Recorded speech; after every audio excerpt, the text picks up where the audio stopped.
Hey everyone, Cell Heals here, and this is my review for the game Hide or Die. So I got to play Hide or Die starting on Friday, May the 1st, when it was released on Steam for the early access. I was so fortunate that one of my mods, Circean, as well as one of my followers, friends, and subscribers, Sithy Sloth, were able to play with me. Hide or Die is a 3 vs 1 type player versus player video game. So there are generators you have to start, and you run them and give them gas to each generator as a survivor, and you have to run away from the killer and try to survive. Sounds like Dead by Daylight, but is it?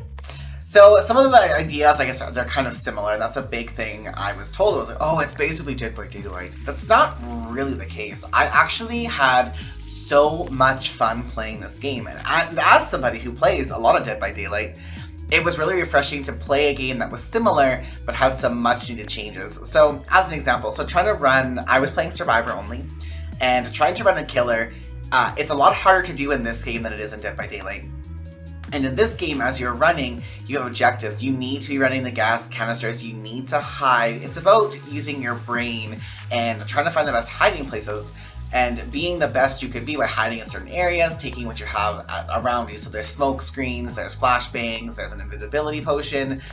There's a lot at your disposal. There's different perks that you can use, and you don't just die. If you get found and you get killed, your body gets put into a coffin, and it's up to the rest of your team to go and get you from that coffin. This can happen an unlimited amount of times, but every time that you get rezzed, you have less health available, up to a minimum of 4 health bars on the bottom of your screen. There are also items, though, that you can use, which help give you 2 bubbles of health. They're called pain meds. So there's all these different things. There's pain meds, there's med packs, there's adrenaline, there's healing over time, there's invisibility pots, there's smoke bombs, flashbangs. There's keys. You can lock doors, you can lock the killer in an area, or you can lock yourself behind the door. The killer can break it down, but it's got some strength to run.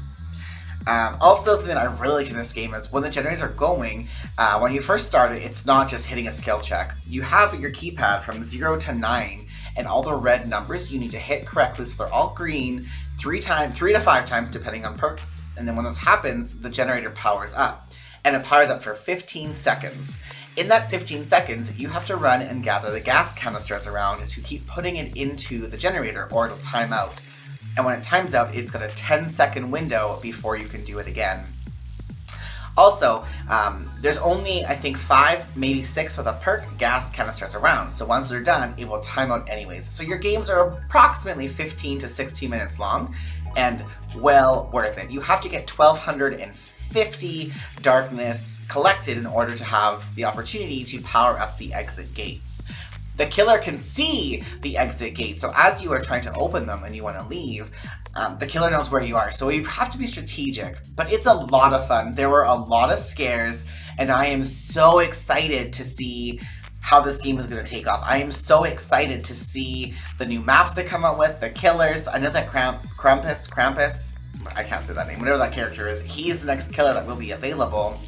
There's also so many customization abilities that you're allowed to use for your survivor, whether you're male or you're female. There's different body sizes, it's not all the same one. There's different outfits, there's spray, like it's so good already. And they're free cosmetic choices. You haven't had to buy anything just for like a new skin.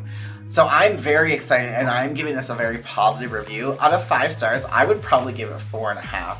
There are a couple things I'd like to see different. I'd like to see if a survivor DCs in your game, that the game is cancelled and you get reset.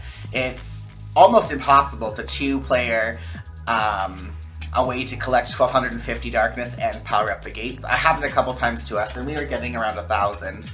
And maybe eventually when the player base is higher, they can put some sort of ranking system into place so that doesn't always happen, and then you don't get killers that are potato versus really strong survivors, and vice versa. But overall, very, very, very good game. I'd like to see something happen as well, though, with maybe the kiting or how many hits, because it takes about 2 hits from the killers to put you into a coffin. So it'd be nice if maybe it went from 2 to 3 or 4 hits, because you do have an exhaustion from your sprint, but there's adrenaline and stuff you can take to make them last longer. But overall, very positive, and like, check this game out. Find it on Steam. It's reasonably priced, and it is a lot of fun. Thanks so much for watching my review, and I hope to see you guys later. Don't forget to like and subscribe this video if you like it, and follow me on Twitch where I stream 6 days a week under Cell Heals. Bye for